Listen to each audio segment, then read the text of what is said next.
Saudações, bem-vindos ao Primeiro Plano, e no vídeo de hoje a gente vai conversar um pouquinho sobre o último filme sorteado no projeto Os Melhores Filmes do Mundo aqui no canal, que foi M, o Vampiro de Düsseldorf, dirigido pelo Fritz Lang em 1931.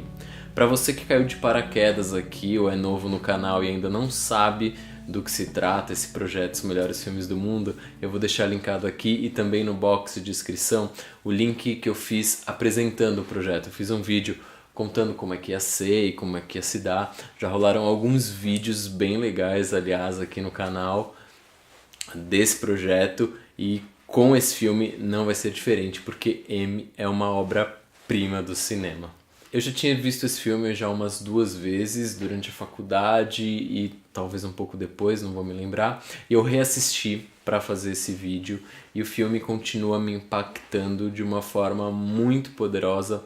É um filme incrível e eu vou fazer uma sinopse bem rápida aqui para vocês. M, Vampiro de Düsseldorf, vai contar a história de um infanticida que assola a cidade de Düsseldorf na Alemanha, ali na década de 30.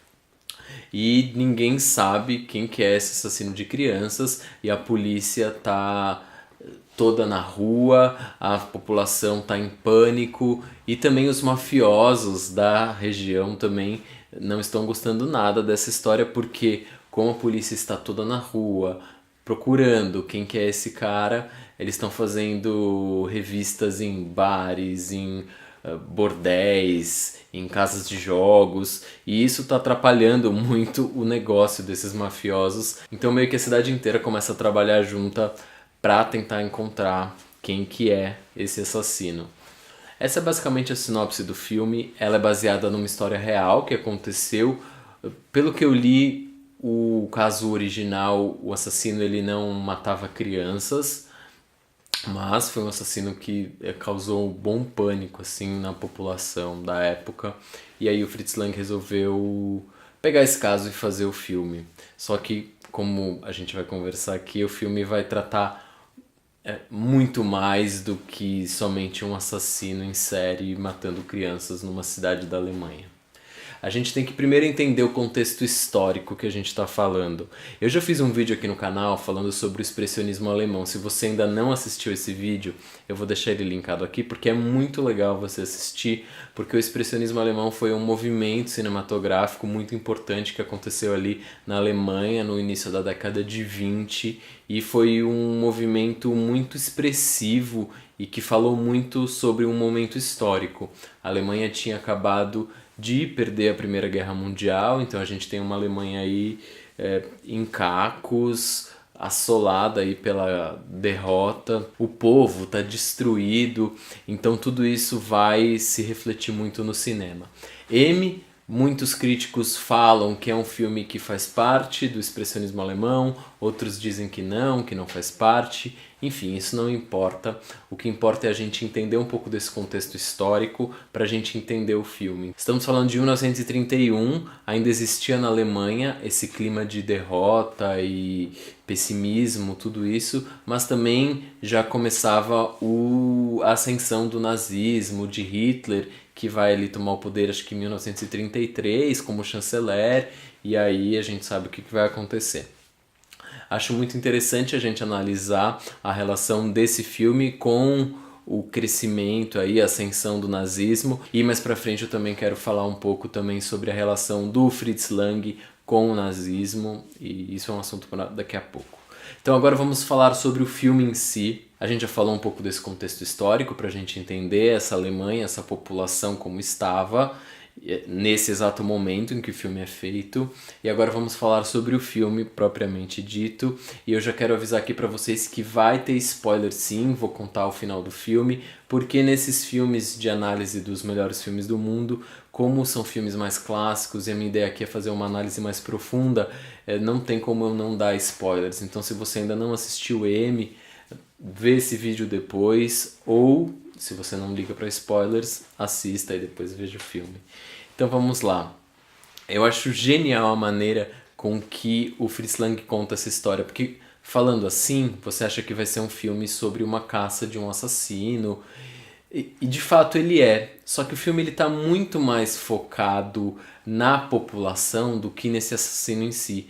Tempo de tela que esse personagem tem, que aliás ele tem um nome, que é Hans Beckett, que é o nome do assassino, que ele também é logo revelado, logo no início do filme, quem que é, a cara dele e tudo mais. Então a gente vai ter muito mais um filme analisando uma sociedade do que analisando de fato esse assassino em si. Então, uma vez o Fritz Lang tendo essa escolha de abordagem, isso já vai dizer muito a respeito da ideia dele para o filme e o que ele queria discutir. A gente tem o começo do filme, que eu acho genial, tela preta, crianças cantando, e elas cantam uma música que é cruel e bizarra.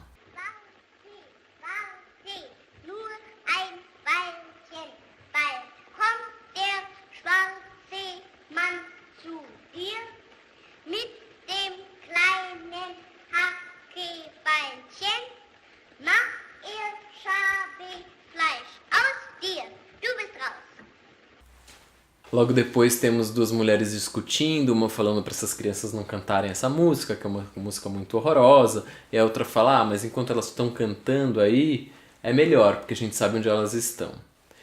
E aí a gente vai logo de cara já ter o primeiro assassinato, que na verdade não é o primeiro que a gente vai testemunhar, mas se eu não me engano ele já tinha matado 7 crianças antes dessa, uma que ele vai matar agora nesse momento, que é a Elsie Beckham, eu acho que assim é o nome dela.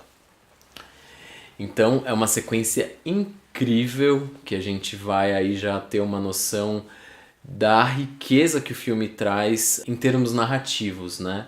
Porque temos noção que é 1931, esse é o primeiro filme com som dirigido pelo Fritz Lang e ele também faz um uso absurdamente incrível do som no filme. Isso também eu vou comentar um pouco mais pra frente.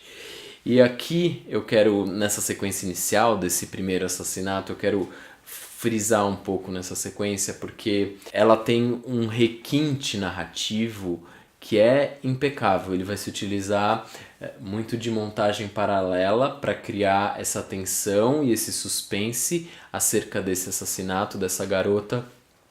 E ele também vai se utilizar de uma técnica que a gente conhece no cinema como o efeito Kuleshov, que eu não vou me adentrar muito nessa linguagem cinematográfica aqui, isso de repente eu posso fazer um vídeo só sobre isso, mas ele é basicamente a justaposição de planos para gerar uma ideia. E eu vou explicar como isso se dá nessa sequência inicial. Então a gente tem uma mãe esperando a filha chegar da escola. Essa montagem paralela a gente vai acompanhar essa mãe preparando o jantar, esperando essa filha, e a filha, voltando para casa, encontra com esse assassino que compra um balão para ela e ela vai meio que acompanhando ele. A chegada desse assassino para essa menina é muito assustadora, porque ela tá brincando com uma bola, ela começa a bater a bola no poste, nesse poste tem um cartaz desse assassino que está sendo procurado, procura esse assassino, recompensa de não sei quanto, e chega a sombra desse assassino que começa a conversar com essa garota e aí ele vai lá comprar o balão para ela. Ele assobia uma canção, isso a gente vai ter ao longo do filme inteiro, esse assobio dessa canção, que é uma canção do Peer Gynt, composta pelo Edward Grieg, que é muito conhecida, muito famosa.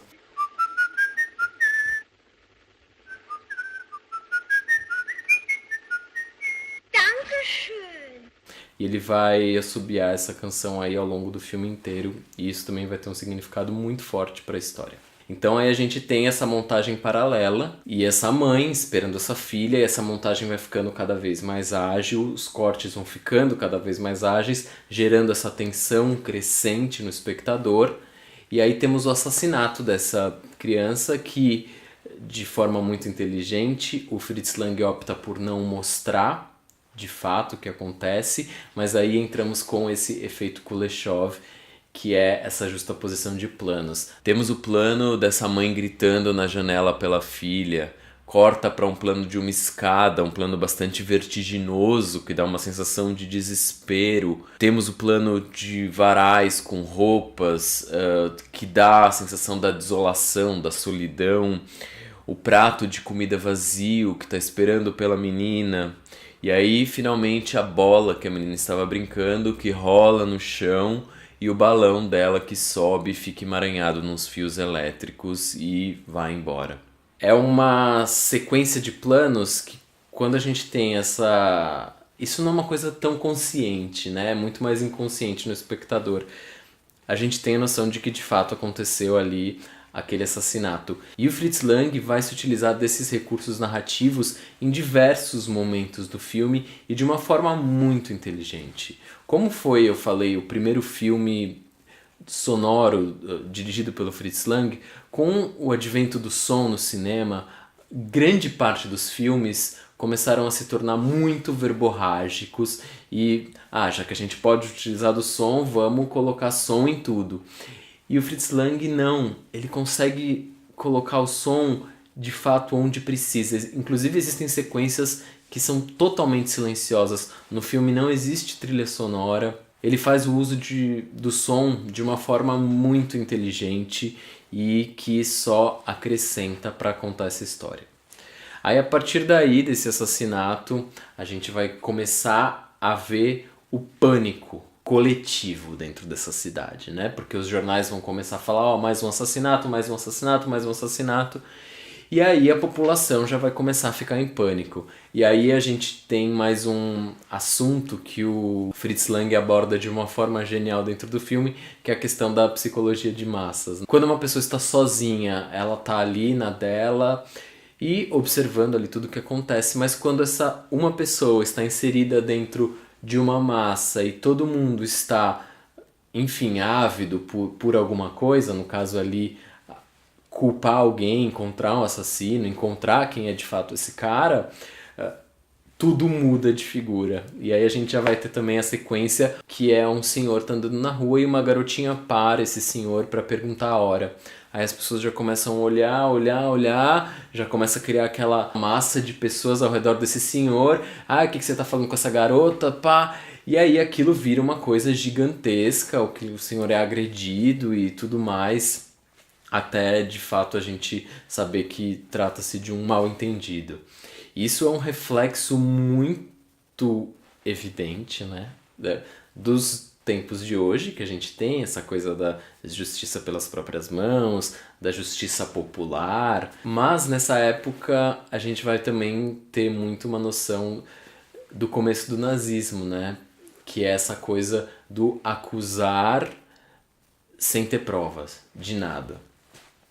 E aí eu vou, durante a minha análise, citando alguns momentos em que eu acho, eu e muitos outros críticos, estudiosos do cinema, acham que o Fritz Lang já estava prevendo o que o nazismo ia fazer no mundo. Aí continuamos, e aí a gente vai ter diversas sequências longas, que é a busca desse assassino, né? Quem que é o Hans Beckert, que é o assassino. Ele manda carta para jornal, essa carta é publicada, ele meio que está tirando um sarro da polícia, de todo mundo que está buscando ele, e ele acha que ele é invencível. E mais tarde eu vou contar um pouco sobre esse personagem e sobre o ator que o interpreta. Então a gente tem esse segundo ato do filme, grande parte essa investigação. Nessa investigação toda, eu quero frisar algumas sequências. Uma delas é uma sequência em que existe de novo uma montagem paralela e que aqui vai ter uma significação muito forte para a história, que é a reunião dos policiais e a reunião dos mafiosos discutindo o que precisa ser feito e como que eles precisam agir para encontrar esse assassino. E ele faz uma montagem paralela dessas duas reuniões que estão acontecendo em lugares diferentes, com pessoas diferentes, só que a maneira do Fritz Lang filmar é muito parecida. Ele faz os cortes no exato momento que um personagem se debruça numa cadeira, ele corta, tem um personagem se debruçando numa cadeira, mas já é um outro ambiente. Eles todos fumam muito, então tem aquela fumaça que permeia todos esses ambientes. E ele vai jogar com essa montagem paralela aí durante um bom tempo, uma sequência longa até dessas reuniões. E ele joga isso para de fato mostrar que ali todos eram iguais, tanto a polícia quanto os mafiosos, todos estavam tendo o mesmo objetivo ali naquele momento. E isso é uma forma, obviamente, muito ferrenha de fazer uma crítica social. Quem mandava no país naquele momento? E aí mais pistas vão chegando, eles vão fechando esse cerco, e aí o assassino vai atacar mais uma vez, nona, se eu não me engano é a nona criança que ele vai assassinar. Dessa mesma maneira, ele vai se aproximar da criança, assobiando, e nessa sequência, é uma sequência também muito especial porque ele vai se utilizar de um recurso que é reflexo e vidros. Porque o personagem do assassino tá andando pela rua e ele tem noção de que o cerco tá fechando ali pro lado dele. Só que matar alguém, matar uma criança, é uma coisa que está inserida dentro dele e ele não tem como controlar aquilo. Então ele tá ali tentando se segurar, ele vê uma menina, ele fica ali e ele tá olhando a menina através do reflexo de uma vitrine de loja para acessórios de cozinha, coisas de cozinha. E aí ele começa a olhar a menina e o reflexo da menina se dá ao redor de muitas facas que estão expostas nessa vitrine, só que o Fritz Lang mostra essa menina no meio dessas facas todas. E isso é genial, né? A gente entender aí pra onde vai essa história. Só que dessa vez o plano não dá certo, porque a garotinha logo encontra a mãe dela.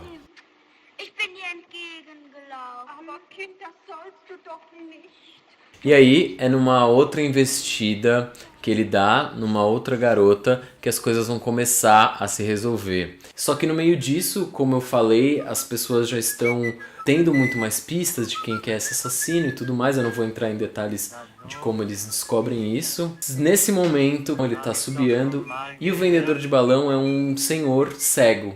Só que ele associa aquela música que aquele senhor tá assobiando e ele lembra de que quando alguém veio comprar um balão para uma menina assobiando, tinha sido a menina que tinha sido morta.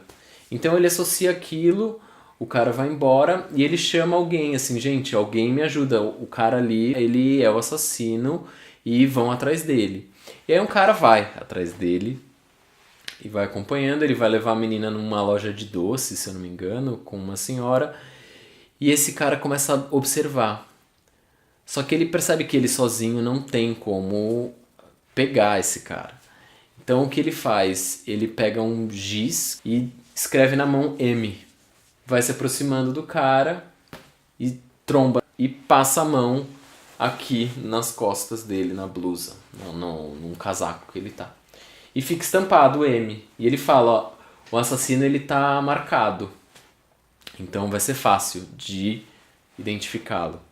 E aqui eu vou parar essa parte só para falar mais uma coisa que eu creio que tem, não sei se é uma previsão do Fritz Lang, mas é um fato curioso, eu acho, que é essa questão da pessoa marcada, né?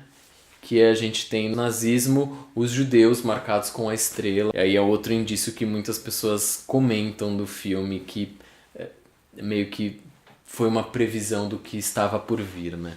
Que é muito interessante. Aí temos uma longa sequência desse assassino sendo perseguido. E finalmente, pegando ele, eles fazem um cerco num prédio e os mafiosos conseguem entrar dentro desse prédio sem que a polícia saiba e pegam ele e levam ele para um lugar. E aí vamos caminhando para o final do filme. Eu tô contando bem por cima, viu, gente? Só para vocês terem noção, porque durante o filme tem diversas outras sequências e camadas e coisas que acontecem. Mas aí temos, vamos nos caminhando aqui para o final do filme, que é quando esses mafiosos, esses ladrões, levam ele para um júri popular, que é totalmente improvisado. E essa, na minha opinião, é a sequência mais genial do filme. Porque eles vão para um lugar que parece um porão, um lugar super escondido, onde não existe polícia, onde não existe advogado. Eles falam que ele vai ter um advogado de defesa e tem de fato um senhor ali. E é tudo meio que um faz de conta, onde as pessoas vão julgá-lo. E é ali que ele tem o grande monólogo do personagem, que é de fato o momento em que ele realmente fala alguma coisa, esse personagem do assassino, que é interpretado brilhantemente pelo Peter Lorre, que depois disso foi fazer vários filmes nos Estados Unidos, trabalhou com Hitchcock, fez uma carreira bem forte assim nos Estados Unidos, fez Casablanca, grandes filmes aí. E ele mostra aqui pro que ele veio, esse ator, né? Ele tem um momento ali que ele vai contar um pouco por que ele matava. E ele tá ali tentando pedir o perdão daquelas pessoas, só que existe ali um júri popular, né? Que tá julgando aquela pessoa. E ó, a gente vai caminhando, obviamente, para um linchamento coletivo. Só que aí chega a polícia e pede para todo mundo se render. E todo mundo que está ali levanta as mãos, exceto ele, que é o assassino. E a gente vai caminhar para o último plano do filme, que a gente não sabe de fato o que aconteceu, que dá a entender que ele foi preso, e temos uma mãe falando para a câmera praticamente que o que vai ser das nossas crianças se vocês não olharem por elas. Essa é basicamente a história do filme e todas as suas nuances que eu decidi mostrar aqui para vocês. Ele é de fato um filme muito impressionante pelo aprimoramento narrativo que o Fritz Lang consegue entregar nesse filme.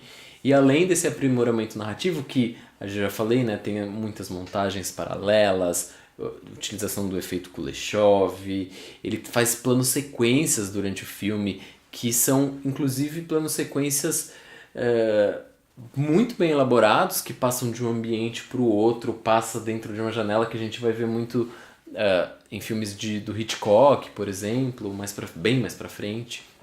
Então ele é de fato um filme tecnicamente impecável. Eu acho que M é uma obra-prima atemporal, que através dela a gente vai conseguir ter muitas reflexões acerca do cinema e de técnicas cinematográficas, maneira de contar uma história, como também a gente vai ter questões da sociedade, questões históricas que vão ser muito importantes e que geram um debate absurdo, né? Como eu falei, a ascensão do nazismo, a psicologia de massas, enfim, a psicologia social, né? De uma sociedade em decadência, uma sociedade destruída aí que está aos poucos se reerguendo, né? E que a gente hoje em dia já sabe onde isso vai levar.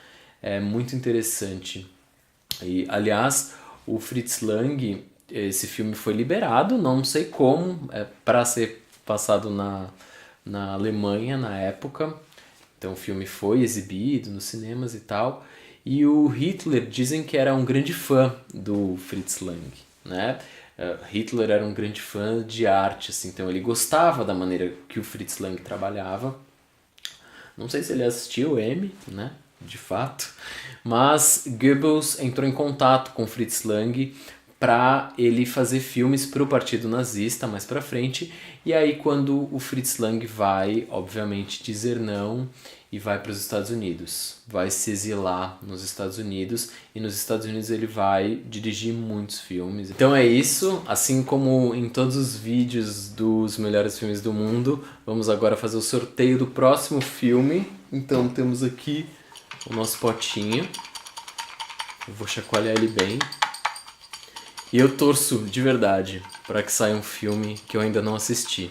Porque só um dos filmes que eu sorteei aqui eu não tinha assistido. Então vamos lá, vou pegar bem lá de baixo. Peguei. Vamos lá. E o próximo filme a ser analisado aqui, sempre fico tenso. Deixa aqui. Será... nossa, classicaço. A Caixa de Pandora, do Wilhelm Pabst, que é um filme de 1929. E ele ocupa o 27º lugar na lista. Então falaremos sobre A Caixa de Pandora, que é um filme super clássico aí. Então é isso, gente. Espero que vocês tenham gostado do vídeo, que vocês continuem acompanhando aqui o primeiro plano. Se vocês ainda não são inscritos aqui no canal, por favor se inscrevam e também se inscrevam nas minhas redes sociais. Se você já assistiu o M, escreve aqui nos comentários o que você achou. Vamos trocar figurinhas. Você acha que eu viajei muito na minha análise ou não? Queria saber a opinião de vocês a respeito. Então é isso. Até mais.